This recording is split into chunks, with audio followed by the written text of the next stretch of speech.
नमस्कार दोस्तों, स्वागत है आपका RB0 स्टडी में। तो हम पढ़ रहे थे एड ग्रेड अभ्यास पुस्तिका कक्षा 8वीं गणित। इससे पहले हमने 3 अध्याय पढ़ लिए थे। परिमेय संख्या, एक चर वाले रैखिक समीकरण और चतुर्भुजों को समझना। उन वीडियो को नहीं देखा हो तो उन वीडियो को भी देख लीजिएगा। तो आज की इस वीडियो में हम पढ़ेंगे अध्याय नंबर 4 यानी कि आंकड़ों का प्रबंधन। और आज की इस वीडियो में हम 1 से लेकर 10 तक के सारे प्रश्नों को हल करेंगे। बाकी जो प्रश्न बच जाते हैं 11 से लेकर 15 तक, उसको हम अगले वीडियो में कवर करेंगे। तो अगर आप इंटरेस्टेड हो, सीखना चाहते हो तो इस वीडियो को पूरा अवश्य देखिएगा। तो सबसे पहले हम 5 बहुविकल्पीय प्रश्नों को हल करेंगे, उसके बाद 6 से लेकर 10 तक आगे भी हल करेंगे। देखिए, पहला प्रश्न है, जब एक सिक्के को उछाला जाता है तो चित प्राप्त करने की प्रायिकता होगी। मतलब यहाँ पर एक सिक्के को जब हम उछालेंगे इस तरह से तो चित आने की प्रायिकता, देखिए सिक्के को जब हम उछालते हो तो कितनी घटना हो सकती, या तो चित आएगा या तो पट आएगा। तो यहाँ पर पूछा क्या है, चित आने की प्रायिकता। ठीक है, तो प्रायिकता कैसे निकालते हैं? चित तो एक ही बार आएगा ना। जब एक सिक्के को हम उछालेंगे इस तरह से तो एक ही बार चित आएगा, या तो चित आएगा या तो पट आएगा। लेकिन यहाँ पर चित आने की प्रायिकता बोल रहा है, तो चित एक ही बार आएगा। और कुल कितनी संभावना हो सकती है? 2 संभावना हो सकती है, या तो चित आएगा या तो पट आएगा। जब हम एक सिक्के को उछालेंगे तो कुल संभावना कितनी हो जाएगी? 2। और आया कितना? 1 आया चित, तो 1/2 यहाँ पर हमारा आंसर हो जाएगा इस तरह से। अब दूसरे प्रश्न को समझिए, जब एक पासे को फेंका जाता है तो 2 आने की प्रायिकता। अब देखिए, अब आपको पासे के बारे में भी जानकारी होना चाहिए। आपने पासा देखा होगा, पासा किस तरह का होता है? पासा इस तरह का होता है, देख लीजिए, इस तरह का पासा होता है। ठीक है, और पासे में कितनी सतह होती है? 6 सतह होती है, 1, 2 और 3 सतह सामने होती है और 3 सतह इनके विपरीत दिशा में होती है। तो कितनी संख्या हो सकती है पासे में? 1 से लेकर 6 संख्या हो सकती है। 1, 2, 3, 4, 5 और 6। मतलब पासे में अगर हम संख्याओं को रखेंगे तो 1 से लेकर 6 तक संख्याएं रख सकते हैं। तो हमें पूछा क्या है यहाँ पर, एक पासे को फेंका जाता है तो 2 आने की प्रायिकता, मतलब 2 आने की प्रायिकता मतलब एक संख्या आ रही है तो 1 को ऊपर लिखेंगे। और कुल कितनी संख्या है? कुल 1, 2, 3, 4, 5, 6, कुल संख्या कितनी है? 6। तो इस तरह से इस प्रश्न का आंसर क्या हो जाएगा? इस प्रश्न का आंसर हो जाएगा 1/6। ठीक है, 1/6 यहाँ पर हमारा आंसर आ जाएगा। अब तीसरा प्रश्न है, संपूर्ण और उसके एक भाग को दर्शाने वाला आलेखी निरूपण है। तो आलेखी निरूपण, इसका आंसर हो जाएगा पाई चार्ट। ठीक है, क्या हो जाएगा? पाई चार्ट, यानी कि ऑप्शन नंबर डी वाला। ठीक है, अब देखिए अगला है प्रश्न चौथा, संकेतों का प्रयोग करते हुए आंकड़ों का चित्रीय निरूपण है। आंकड़ों का चित्रीय निरूपण, तो यहाँ नाम से पता चल रहा है चित्रालेख। क्या आ जाएगा इसका आंसर? चित्रालेख। ठीक है, अब प्रश्न नंबर 5वां, दिए गए आंकड़ों का बहुलक ज्ञात कीजिए। देखिए यहाँ पर ये संख्याएं दे रखी है, और तो बहुलक कैसे निकालते हैं? जो संख्या जितनी ज्यादा बार होगी, जो संख्या सबसे अधिक होगी, वही क्या हो जाएगा? बहुलक हो जाएगा। देखिए यहाँ पर 9 है, 9, 9, 9, 9, मतलब 9 कितनी बार आया? 4 बार आया। 9 कितनी बार आया? यहाँ पर 4 बार आया। ठीक है, 16 कितनी बार आया? यहाँ पर 16 आया है 1 बार। 10 कितनी बार आया है? यहाँ पर 10 आया 1 बार। 12 कितनी बार आया? 12 भी आया यहाँ पर 1 बार। 13 कितनी बार आया है? यहाँ पर 13 आया है 3 बार। 13 कितनी बार आया? 3 बार आया है। और 14 कितनी बार आया है? 14 भी 1 बार आया है। और 15 कितनी बार आया है? 15 भी 1 बार आया। तो सबसे ज्यादा कौन सी संख्या है? सबसे ज्यादा 9 आया, तो बहुलक क्या हो जाएगा? 9 हो जाएगा। जो संख्या सबसे अधिक होती है वही क्या हो जाता है, बहुलक हो जाता है। तो इस तरह से हमने पांचों प्रश्नों का हल कर दिया है। तो चलिए आगे समझते हैं हम प्रश्न छठे से लेकर 10वें तक। तो चलिए अब हम छठवें प्रश्न को हल करते हैं। छठवां प्रश्न है, एक थैले में 5 लाल गेंदे हैं और 3 पीली गेंदे हैं। थैले के अंदर बिना देखे लाल गेंदे प्राप्त करने की प्रायिकता ज्ञात कीजिए। हमें यहाँ क्या ज्ञात करना है, लाल गेंदे प्राप्त करने की प्रायिकता ज्ञात करना है। तो प्रायिकता कैसे ज्ञात करते हैं, देखिए यहाँ पर लिखिए हल। प्रायिकता ज्ञात करने के लिए भी एक सूत्र होता है, तो हम यहाँ पर लिखेंगे सूत्र। सबसे पहले प्रायिकता बराबर होता है संभावित घटना की संख्या बटे कुल संभावित घटना की संख्या।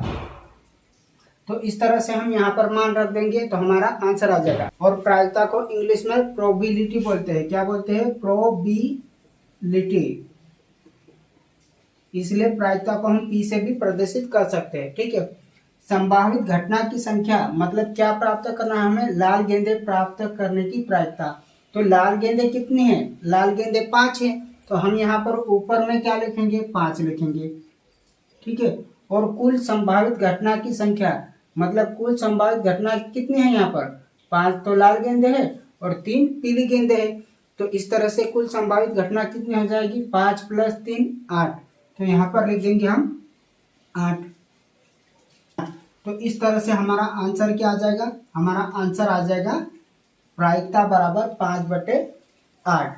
तो इस तरह से हमने छठवें प्रश्न को भी हल कर लिया। तो चलिए अब हम 7वें प्रश्न को हल करते हैं। 7वां प्रश्न है, जब एक पासे को फेंका जाता है तो निम्नलिखित प्रत्येक घटना से प्राप्त होने वाले परिणामों को लिखिए।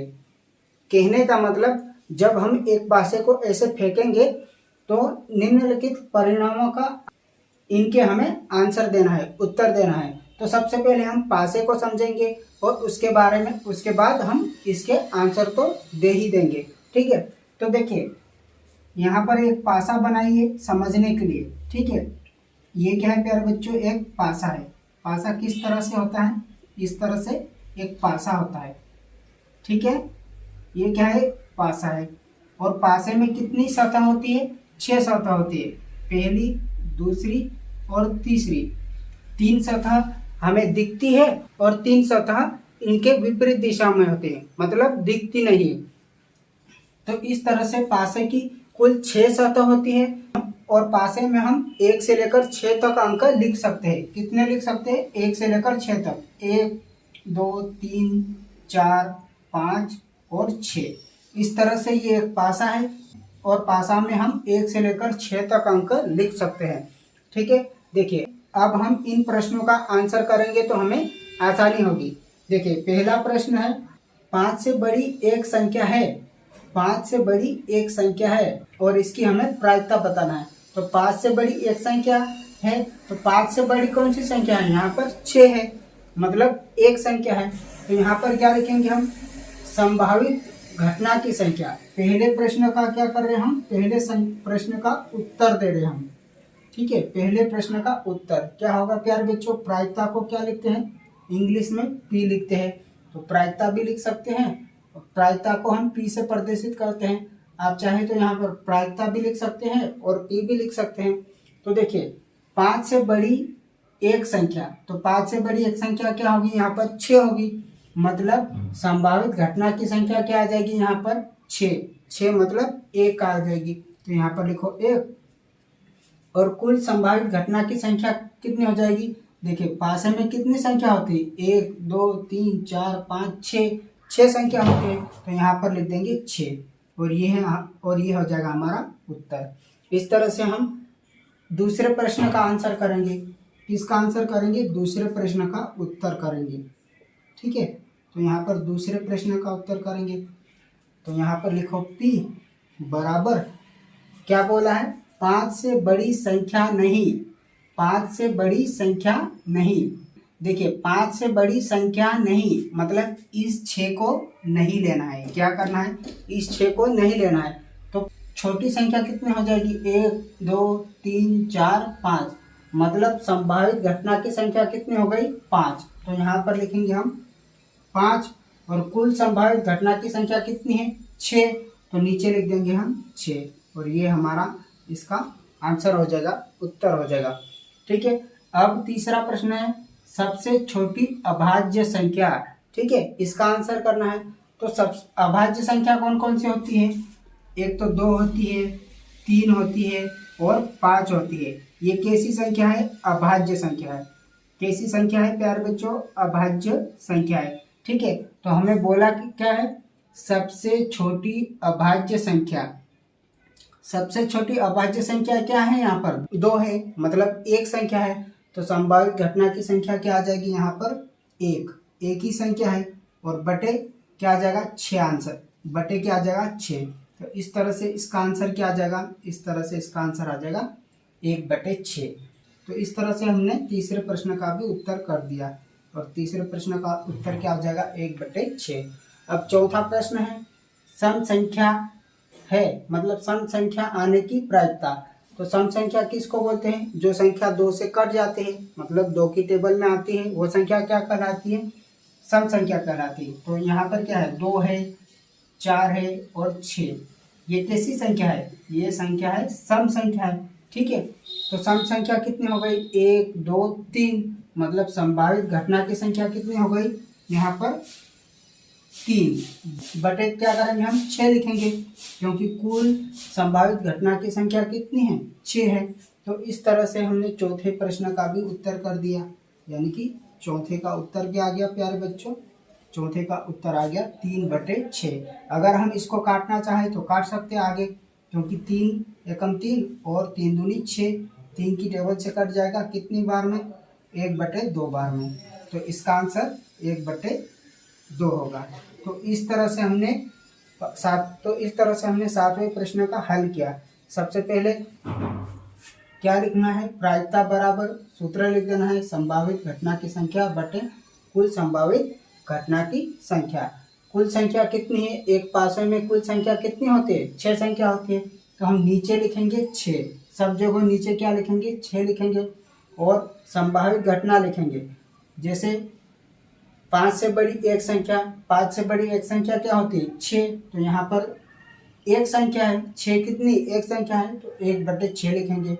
ठीक है, फिर 5 से बड़ी संख्या नहीं, मतलब 5 से बड़ी नहीं, मतलब 6 को छोड़ के लिखना है। तो 5 से बड़ी संख्या नहीं, 1 2 3 4 5 हो जाएगी, 5 संख्या हो गई, तो यहाँ लिखेंगे 5/6। तो इस तरह से हमने इन प्रश्नों का आंसर किया। तो चलिए अब हम 8वें प्रश्न को हल करते हैं। तो चलिए अब हम 8वें प्रश्न को हल करते हैं। 8वां प्रश्न है दिए गए आंकड़े किसी राज्य के वार्षिक उत्पादन को दर्शाते हैं, इन आंकड़ों को पाई चार्ट पर प्रदर्शित कीजिए। तो हमें यहाँ पर एक पाई चार्ट बनाना है प्यारे बच्चों। ठीक है, तो किस तरह से बनाएंगे? देखिए यहाँ पर हमें उत्पादन दे रखा है। उत्पादन क्या है? गेहूं, शक्कर और चावल, और वार्षिक उत्पादन टन में है। ठीक है, तो गेहूं का उत्पादन कितना है? 2750, और शक्कर का उत्पादन कितना है? 2500, और चावल का उत्पादन कितना है? 1500 टन। तो इस तरह से हमने यहाँ पर, तो इस तरह से इस प्रश्न का हमें उत्तर करना है।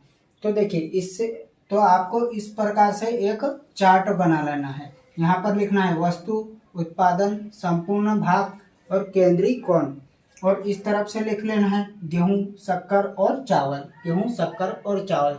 ठीक है, तो देखिए कुल वार्षिक उत्पादन, यहाँ पर कुल वार्षिक उत्पादन निकालेंगे। सबसे पहले कुल वार्षिक उत्पादन,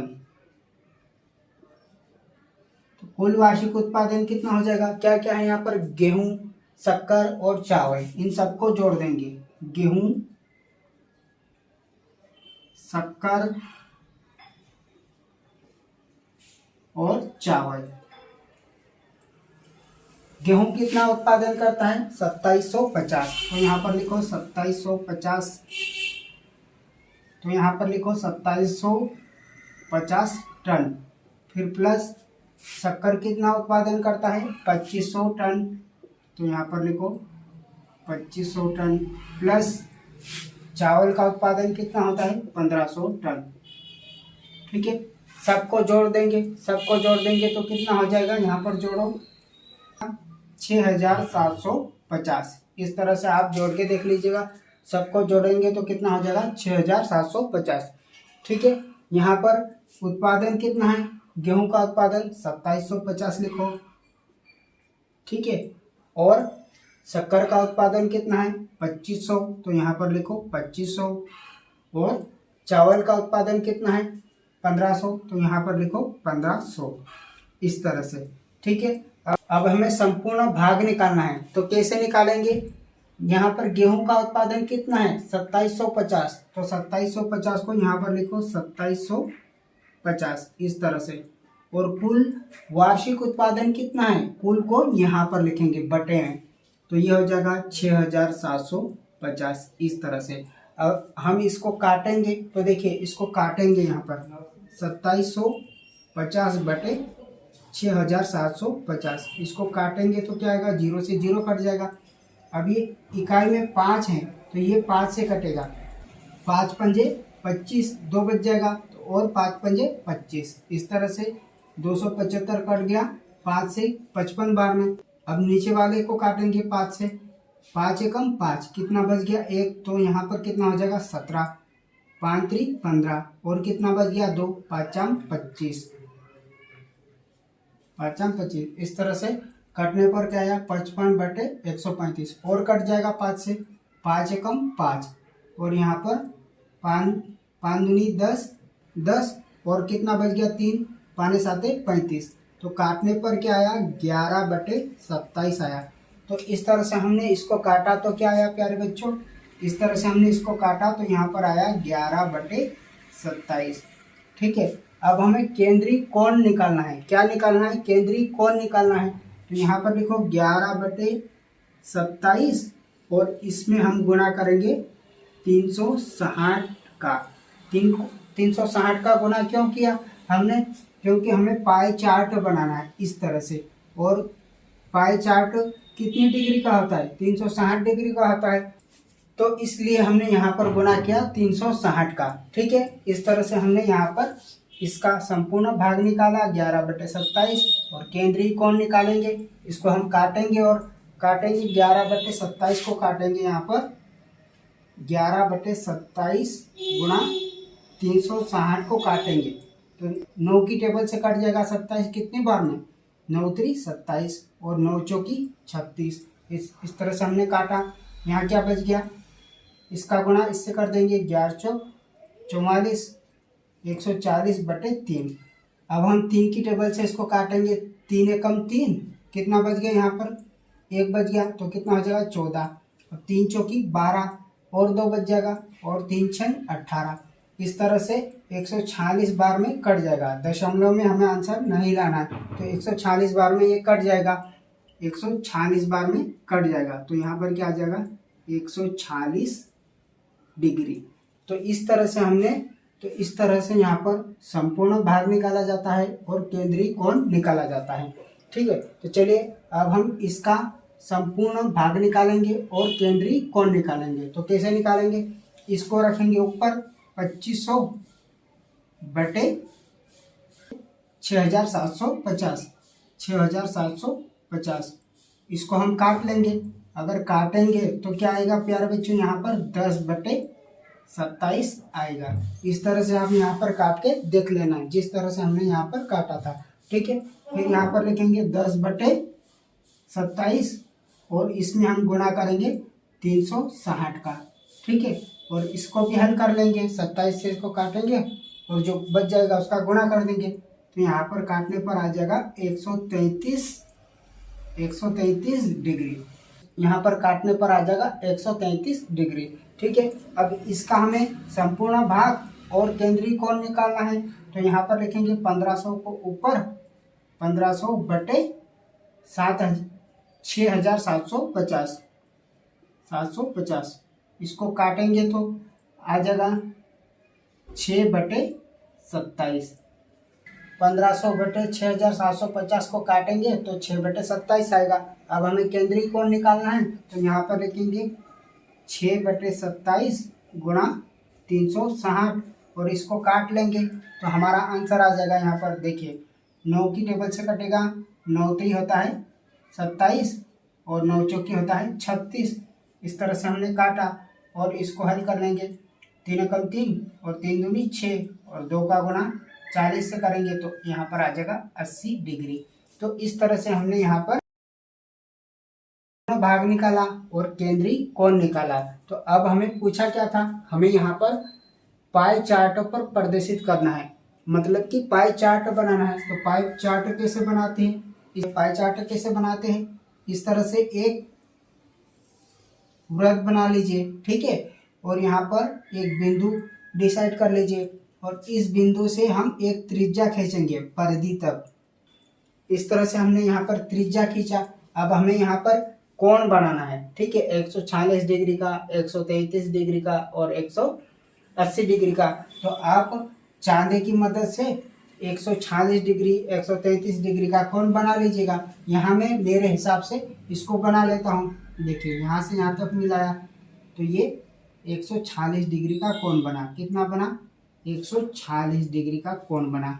और यहाँ पर क्या है, गेहूं है, तो यहाँ पर क्या लिखेंगे, गेहूं लिख देंगे।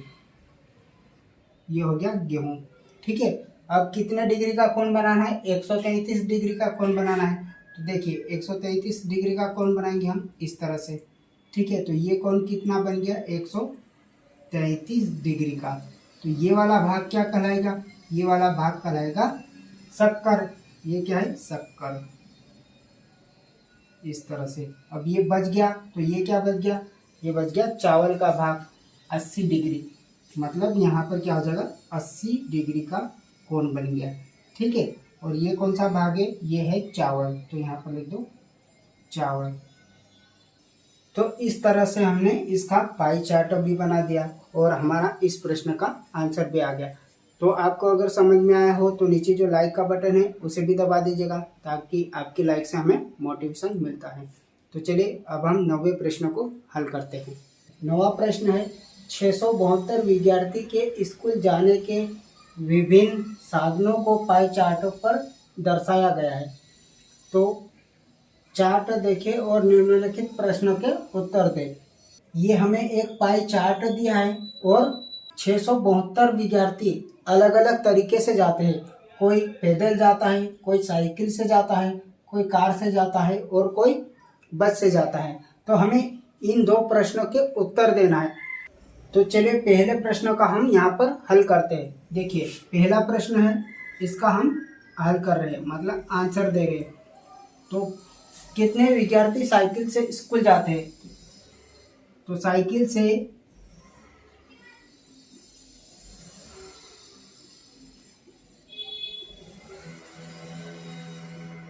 स्कूल जाने वाले विद्यार्थी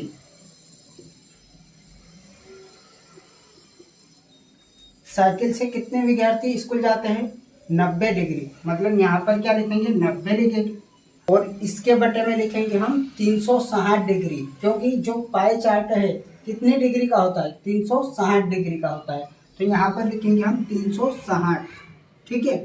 और कितने विद्यार्थी हैं, कुल कितने विद्यार्थी स्कूल जाते हैं, 672। तो यहाँ पर लिखेंगे हम 672 और इसको हम काटेंगे।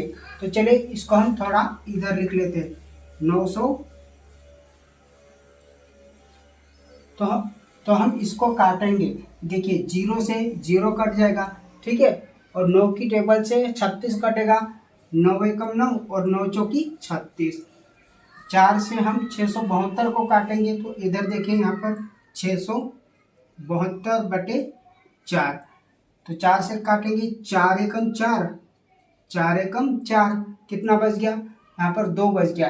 तो 4 छिंग हो जाएगा 24 और कितना बच जाएगा यहाँ पर 3, 4 8 32। तो इस तरह से यहाँ पर आंसर क्या आ जाएगा, 168 विद्यार्थी साइकिल से स्कूल जाते हैं। अब दूसरे प्रश्न का हम यहाँ पर हल करेंगे। दूसरे का हल,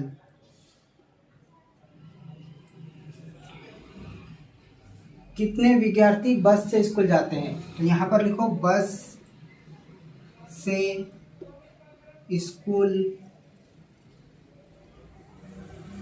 जाने वाले विद्यार्थी, क्या लिखेंगे, विद्यार्थी। कितने विद्यार्थी, बस से कितने जाते हैं 120, तो यहाँ पर लिखो 120 बटे क्या लिखेंगे 360 डिग्री। यहाँ पर क्या है 360। पाई चार्ट कितने डिग्री का होता है 360, तो यहाँ पर लिखेंगे 360। और कितने विद्यार्थी हैं 672। तो इस तरह से काट लेंगे, 0 से 0 कट जाएगा और 12 की टेबल से 36 कटेगा कितनी बार में 3 बार में कट जाएगा, 12 3 36। अब 3 से और काट दो, 3 एकम 3, 3 दूनी 6, 3 दूनी 6 और क्या बच गया यहाँ पर 1 बच गया, 3 चौकी 12। तो इस तरह से 224 विद्यार्थी बस से स्कूल जाते हैं। तो इस तरह से हमने दोनों प्रश्नों के आंसर दे दिए। पहले प्रश्न कितने विद्यार्थी साइकिल से स्कूल जाते हैं 168 विद्यार्थी साइकिल से स्कूल जाते हैं। कितने विद्यार्थी बस से स्कूल जाते हैं 224 विद्यार्थी बस से स्कूल जाते हैं। तो चलिए अब हम 10वें प्रश्न को हल करते हैं। 10वां प्रश्न है, दिए गए पाई चार्ट में सिंचाई के विभिन्न तरीकों को दर्शाया गया है, निम्नलिखित प्रश्नों के उत्तर दीजिए। ठीक है, ये एक पाई चार्ट है। यहाँ पर सिंचाई करने के विभिन्न तरीके हैं, नहरों से सींचा जाता है, टैंक से, अन्य और ट्यूबवेल से भी सींचा जाता है। तो हमें पूछा है कितने प्रतिशत भूमि नहरों द्वारा सींची जाती है, मतलब कितने प्रतिशत भूमि को हम नहरों से सींचते हैं। तो पहले का हल लिखेंगे हम, नहरों द्वारा सींचे जाने वाली भूमि कितनी प्रतिशत है 46% है। कितने प्रतिशत, तो यहाँ पर लिख देंगे 46%। ठीक है। और दूसरा प्रश्न है, 17% भूमि किस माध्यम से सींची जाती है, मतलब इतनी जो जमीन है, इतना जो खेत है, उसको पानी किससे देते हैं, यानी कि टैंक से देते हैं। किससे देते हैं 17% भूमि को सींचने का माध्यम क्या है, टैंक है, मतलब टैंकर से हम 17% भूमि को पानी देते हैं। ठीक है। अब अगला प्रश्न है, ट्यूबवेल से सींचे जाने वाली भूमि का प्रतिशत है, मतलब बोरिंग से, ट्यूबवेल से हम कितने प्रतिशत भूमि को सींचते हैं 25%। तो इसका आंसर क्या हो जाएगा प्यारे दोस्तों, 25% भूमि को हम ट्यूबवेल से सींचते हैं, यानी कि पानी देते हैं। तो इस तरह से हमने प्रश्न 1 से लेकर प्रश्न 10 तक सारे प्रश्नों को हल किया। बाकी जो प्रश्न 11 से लेकर 15 तक बच गए हैं उसको हम अगली वीडियो में हल करेंगे। अगर आपको समझ में आया हो तो नीचे जो लाइक का बटन है उसे भी दबा दीजिएगा, और हमारे चैनल पर पहली बार आए हो तो चैनल को सब्सक्राइब भी करके रख लीजिएगा, ताकि जब भी हम वीडियो अपलोड करें तो आप तक नोटिफिकेशन सबसे पहले पहुंच जाए। तो मिलते हैं अगली वीडियो में, तब तक के लिए जय हिंद, जय भारत, वंदे मातरम।